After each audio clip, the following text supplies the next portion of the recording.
আগের দিন সন্ধ্যাবেলা আমরা বন্ধুরা মিলে গল্প করছিলাম, তো ওখানে কবিতা আমার একটা প্রশ্ন করলো যে আচ্ছা একটা কথা বল, ভালোবাসা কখন বোরিং হয়ে যায়? আমি বললাম আসল ভালোবাসা তো বোরিংই হয়, অন্তত 70% অফ দ্য টাইম তো বোরিংই হয়। নিস্তব্ধ, শান্ত, স্নিগ্ধ, জাস্ট নদীর মতো একটা নিজস্ব ফ্লোতে চলতে থাকে। তো যাই হোক, আজকের ভিডিও টপিক ভালোবাসা কখন বোরিং হয়ে যায়। ভালোবাসা বোরিং হওয়ার পেছনে অনেক রিজনই থাকে, তবে আজ আমি একটা নির্দিষ্ট দিকে আলোকপাত করব। হিউম্যান বিহেভিয়ার বা হিউম্যানসকে আমি ডিপলি অবজার্ভ করেছি এবং কয়েকটা জিনিস আমি বারে বারে লক্ষ্য করেছি। সেটা হচ্ছে আমরা ভালোবাসাকে সব কিছু বানিয়ে ফেলি, কিন্তু আসলে ভালোবাসা সব কিছু না। দেয়ার আর আদার অ্যাসপেক্ট অফ হিউম্যান লাইফ। আমরা এই ভাবধারাতে অত্যধিক বিশ্বাসী হয়ে পড়েছি যে স্পেশাল ওয়ান বা স্পেশাল পার্টনার, এই ওয়ান স্পেশাল থট প্রসেসটা না খুবই dangerous. That's why lot of people suffering in relationship. I am very happy in my life because I have figured out this error, the logical error of society. চলো আরও ডেপতে যাই। এই যে আমি তোমাকে বললাম যে স্পেশাল ওয়ান বা স্পেশাল রিলেশনশিপ, এই স্পেশাল রিলেশনশিপ নামটা শুনে তোমার ব্রেনে কি আসলো? আই এম প্রিটি শিওর তোমার ব্রেনে তোমার বয়ফ্রেন্ড বা তোমার গার্লফ্রেন্ডের কথা এসছে, আর কারো কথা আসবে না। কারণ আমাদের সমাজ স্পেশাল ওয়ান বলতে শিখিয়েছে শুধুমাত্র পার্টনার।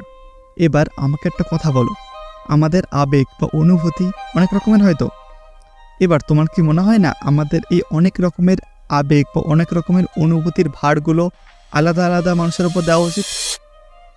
আমি কিন্তু চিটিং করতে বলছি না, ব্যাপারটা বোঝো। যেমন ধরো তুমি একটা মার্ভেল ফ্যান, তো তুমি মার্ভেলের মুভি নিয়ে খুবই এক্সাইটেড থাকো। এবার তোমার একটা বন্ধু আছে, সেও কিন্তু তোমার মতো মার্ভেল ফ্যান। তো তোমরা একসাথে বসো এবং খুব ডিসকাস করো থিওরি নিয়ে যে এইটা এই হয়েছে, এটা ওই হয়েছে, ওটা হয়তো ওরকম সামথিং।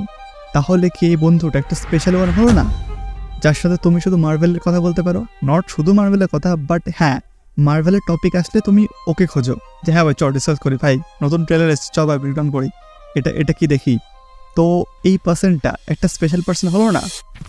আবার ধরো আরও একটা স্পেশাল ওয়ান কি হতে পারে না, যার সাথে তুমি স্পোর্টস নিয়ে কথা বলতে পারো, যার সাথে তুমি আর্গিউ করতে পারো যে মেসি বেটার নাকি রোনাল্ডো।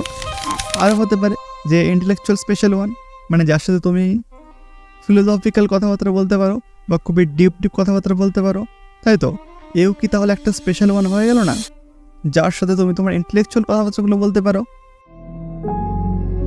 আমি জাস্ট বলতে চাইছি যে আমাদের নানান রকম চাহিদা এবং আমাদের লাইফের অনেকগুলি অ্যাসপেক্ট আছে, অনেকগুলি ডাইমেনশন আছে। আমাদের এটার থেকে কিছু চাওয়া পাওয়ার থাকে, এটার থেকে কিছু চাওয়া পাওয়া থাকে, তো আমাদের অনেক কিছুর থেকে অনেক কিছু চাওয়া পাওয়া থাকে। আমরা এই নানান চাহিদাগুলি শুধুমাত্র একটা মানুষের ঘাড়ে ফেলে দিই, সেটা হচ্ছে আমাদের পার্টনার বা যার সাথে আমরা রোম্যান্টিক রিলেশনশিপে আছি। আমরা আমাদের সব রকম অনুভূতির দায়িত্ব আমাদের রোম্যান্টিক পার্টনারের ঘাড়ে ফেলে দিয়েছি। এইবার এর ফলে কি হয়, তোমাদের পয়েন্ট অফ ভিউ তো খুবই লিমিটেড, তো তোমাদের মধ্যে আস্তে আস্তে আস্তে আস্তে আস্তে কথা ফুরিয়ে যায় এবং ব্যাপারটা বড্ড বেশি বোরিং হতে শুরু করে। ব্যাপারটা হচ্ছে এরকম, তোমার সামনে অনেকগুলো বোতল আছে, একটাতে জল আছে, একটাতে শরবত আছে, একটাতে মদ আছে, একটাতে উস্কি আছে, একটাতে হ্যান আরও কিছু আছে। এবার যখনই তোমার কিছু পান করতে ইচ্ছা করে, তুমি শরবতের বোতলটা খোলো এবং শরবতের বোতল থেকে খেতে শুরু করে দাও। তোমার যখনই কিছু পান করতে ইচ্ছা করে, তুমি শুধুমাত্র শরবতের বোতলটাই খোলো।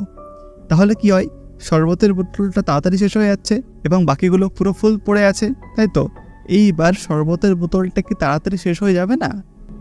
যাবে তো, খালি হয়ে যাবে। এবার এই খালি হওয়াটাই বোরিং। আমি জানি না কতটা কি বোঝাতে পারলাম। আমি বলতে চাইছি যে তোমার জীবনে যা যা চাওয়া পাওয়া হ্যান ত্যান সব কিছু তুমি একজনের ঘাড়ে ফেলে দিও না, যে এর সাথেই মার্ভেল নিয়ে কথা বলবো, এর সাথে স্পোর্টস নিয়ে কথা বলবো, এর সাথে ঘুরতে যাবো, এর সাথে বিচিং করবো, এর সাথে ভূতের মুভি দেখবো, এর সাথে ভূত নিয়ে ডিসকাস করবো।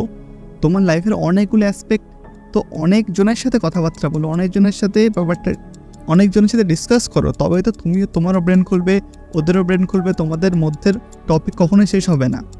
রিলেশনশিপ তখনই বোরিং হয় যখন টপিক শেষ হয়ে যায়। আর রোম্যান্টিক রিলেশনশিপ শুধুমাত্র রোম্যান্টিক রিলেশনশিপই হয়, ও কিন্তু বাকি জিনিসগুলো তোমাকে প্রোভাইড করতে পারবে না। বুঝতে পারছো একটু? আমি কিন্তু একবারও বড় কে করতে বা চিটিং করতে বলছি না, আমি আগে ক্লিয়ার করে দিচ্ছি। ওকে, চলো টাটা। নিজে ভালো থাকো, আশেপাশে মানুষদের ভালো রাখো। Piece out.